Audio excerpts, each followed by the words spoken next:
৫ August স্বাধীন বাংলাদেশের এক রক্তাক্ত অভ্যুত্থানের দিন। এদিন ছাত্র জনতার অভূতপূর্ব অভ্যুত্থানের মধ্য দিয়ে পতিত হয়েছিল ফ্যাসিস্ট শেখ হাসিনার মসনদ। ক্ষমতা ছেড়ে ভারতে পালিয়ে যান ইতিহাসের ভয়াবহ এই স্বৈরাচার। ছাত্র জনতার এই রক্তাক্ত বিজয় দেশের মানুষের কাছে নতুন বাংলাদেশ গড়ার স্বপ্ন জাগিয়ে তোলে। দায়িত্ব গ্রহণ করে অন্তর্বর্তী সরকার।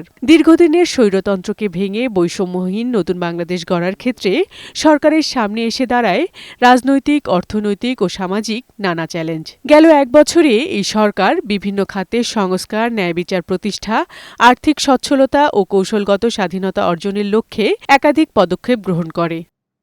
গণ অভ্যুত্থান পরবর্তী অস্থিতিশীলতা থেকে দেশে স্থিতিশীলতা ফিরিয়ে আনা সরকারের বড় চ্যালেঞ্জ ছিল। সরকারের নানামুখী পদক্ষেপে খাদে চলে যাওয়া অর্থনীতিতে ফিরতে শুরু করেছে স্বস্তির বাতাস। বৈদেশিক মুদ্রার রিজার্ভ ৩০ বিলিয়ন অতিক্রম করেছে।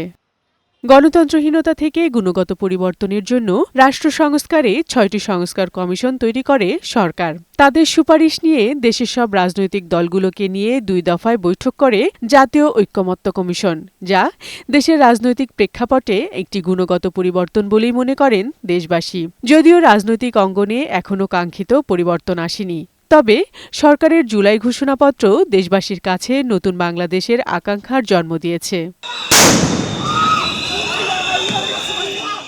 হত্যার বিচার প্রক্রিয়ায়ও তেমন কোনো আশার আলো দেখা যাচ্ছে না, যদিও ২টি ট্রাইব্যুনাল গঠন করে শেখ হাসিনার বিচার শুরু হয়েছে ইতোমধ্যে। এই এক বছরে রাজনৈতিক অঙ্গনে ৩টি গুরুত্বপূর্ণ বিষয় ছিল বিচার, সংস্কার আর নির্বাচন। নজিরবিহীন অভ্যুত্থানের এক বছরে সে ৩টি বিষয়ে খুব বেশি অগ্রগতি দেশবাসীর কাছে দৃশ্যমান হয়নি। যদিও সরকারের পক্ষ থেকে নির্বাচনের একটি সময়সীমার ঘোষণা দেশবাসীর মধ্যে কিছুটা স্বস্তি নিয়ে এসেছে। বিউটি সমাদ্দার, বৈশাখী সংবাদ, ঢাকা।